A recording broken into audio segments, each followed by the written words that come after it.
Halo semuanya, pernah kepikiran nggak apa sih yang bikin HP, laptop, atau bahkan lampu di rumah kita itu bisa berfungsi dengan benar? Hari ini kita bakal bongkar rahasia di balik salah satu komponen terkecil tapi paling penting di dunia elektronik, resistor, si pahlawan tanpa tanda jasa di setiap sirkuit. Coba deh lihat, entah itu ponsel di kantong Anda, laptop buat kerja, atau bahkan papan sirkuit rumit yang ada di dalamnya, semuanya itu punya satu kesamaan. Ya, meskipun tulisannya mungkin kelihatan asing ya, pesannya itu sama aja. Kita ini dikelilingin sama teknologi canggih tiap hari. Tapi, di balik semua kerumitan ini, sebenarnya apa sih rahasianya? Ada loh satu komponen super kecil yang tersembunyi tapi penting banget. Tanpa komponen ini, semua alat tadi itu nggak bakal bisa berfungsi.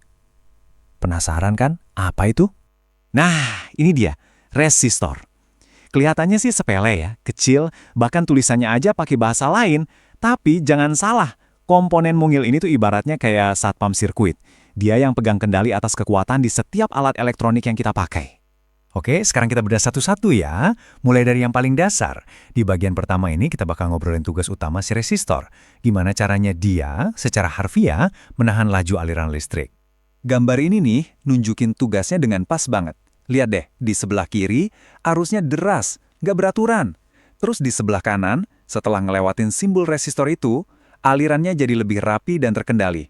Nah, kontrol inilah yang jadi kunci dari semua alat elektronik. Analogi ini pas banget nih. Walaupun tulisannya bahasa Thai, konsepnya gampang dimengerti. Bayangin aja listrik itu kayak air yang ngalir di pipa. Tegangan atau voltage itu tegangan dari pompanya. Arus atau current itu banyaknya air yang ngalir. Nah, hambatan atau resistance, itu dia, bagian pipa yang sempit. Dia nggak nyetop airnya, tapi ngatur seberapa banyak yang boleh lewat. Analogi ini penting banget, jadi ingat-ingat ya. Oke, jadi kalau resistor itu ibarat penyempit pipa, gimana kita tahu seberapa sempit pipa yang kita butuhin? Nah, disinilah kita kenalan sama satu hukum fisika yang keren banget yang bisa ngejawab pertanyaan itu. Ingat kan 3 hal dari analogi pipa air tadi? Ada dorongan, ada aliran, dan ada yang menghambat. Pertanyaannya sekarang, gimana caranya ketiga hal ini saling berhubungan? Ternyata, ada satu hukum simpel yang ikat mereka semua. Yang pertama, kita punya tegangan, simbolnya huruf V. Ini tuh tenaganya, dorongannya. Kalau di analogi pipa air tadi, ini tuh seberapa kuat si pompa ngedorong air, makin tinggi tegangannya, ya makin kuat dorongannya. Berikutnya ada arus, simbolnya I. Nah, ini volume listrik yang benar-benar bergerak. Kalau di analogi kita, ini tuh kayak berapa liter air per menit yang lewat. Ini tuh alirannya. Dan terakhir, tentu aja, adalah hambatan atau resistance, simbolnya R. Inilah tugasnya resistor kita. Dia itu si penyempit pipa, perlawanan yang harus dilewatin sama arus. Makin gede hambatannya, ya makin susah arusnya buat ngalir. Dan inilah dia, rumus saktinya yang nyambungin semuanya. Namanya hukum Ohm. Di diagram ini kelihatan jelas banget. V sama dengan I dikali R. Tegangan itu hasil dari arus dikali hambatan. Cuma dengan rumus yang kelihatannya simpel ini, para insinyur bisa ngerancang sirkuit yang paling rumit sekalipun dengan presisi yang luar biasa. Keren kan? Oke, teorinya udah dapet nih. Sekarang, yuk kita lihat wujud aslinya. Gimana sih komponen ini dibuat? Apa aja isinya? Sekilas, resistor ya cuma kelihatan kayak silinder kecil dengan 2 kaki logam kan? Tapi, kayak yang ditunjukin di diagram ini, di dalamnya tuh ada 3 bagian penting yang kerja bareng. Yuk kita intip lebih dalam. Gambar ini nunjukin bagian-bagian dasarnya. Jadi bayangin ada inti di tengah-tengahnya, nah itu bahan resistifnya, yang nentuin seberapa besar hambatannya. Terus ada kaki logam di kedua sisi, itu fungsinya jadi jalan masuk keluar buat listrik. Dan semuanya ini dibungkus sama cangkang pelindung. Jadi, resistor itu kan tugasnya ngelawan aliran listrik. Nah, aksi perlawanan ini tuh punya 2 efek samping yang sebenarnya penting dan berguna banget. Mari kita lihat apa aja itu. Jadi gini, pas listrik itu berjuang buat ngelewatin hambatan, energinya itu nggak hilang gitu aja, tapi dia berubah bentuk. Diagram ini nunjukin 2 akibat utama dari perjuangan si listrik tadi. Pertama, kayak yang dilihatin di sebelah kiri, itu pelepasan panas. Mirip deh, kayak kalau kita gosok-gosokin tangan, kan jadi anget tuh. Nah, gesekan elektron juga sama, ngasilin panas. Kedua, yang di sebelah kanan, itu penurunan tegangan.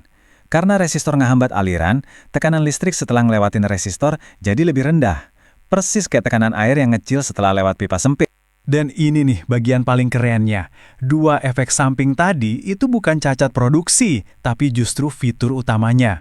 Penurunan tegangan itu sengaja dipakai buat ngelindungin komponen lain yang sensitif, kayak lampu LED biar nggak kebakar.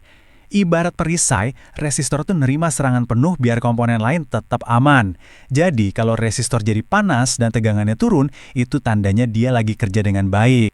Oke, kita udah bahas apa itu resistor, cara kerjanya gimana, dan akibatnya apa. Sekarang, mari kita lihat dari gambaran yang lebih besar. Kenapa sih komponen sesimpel ini bisa jadi penting banget? Kerennya konsep ini tuh fleksibel banget. Kayak yang kelihatan di sini, ada macam-macam jenis resistor buat kebutuhan yang beda-beda. Ada fixed resistor yang nilai hambatannya udah paten. Ada variable resistor yang nilainya bisa kita ubah-ubah. Bayangin aja tombol volume di radio. Dan ada juga specialized resistor yang hambatannya bisa berubah tergantung kondisi lingkungan, misalnya suhu atau cahaya. Nah, jadi inilah intinya.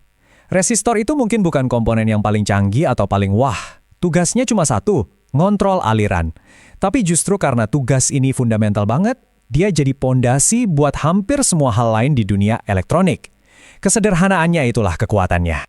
Slide ini ngerangkum semuanya dengan sempurna. Perjalanannya dimulai dari prinsip fisika yang sederhana, V sama dengan I kali R. Prinsip itu diwujudin jadi komponen fisik yang kecil, dan miliaran komponen kecil ini, pas kerja bareng, bisa ngebangun teknologi super kompleks yang nyalain kota kita dan ngebentuk kehidupan modern kita.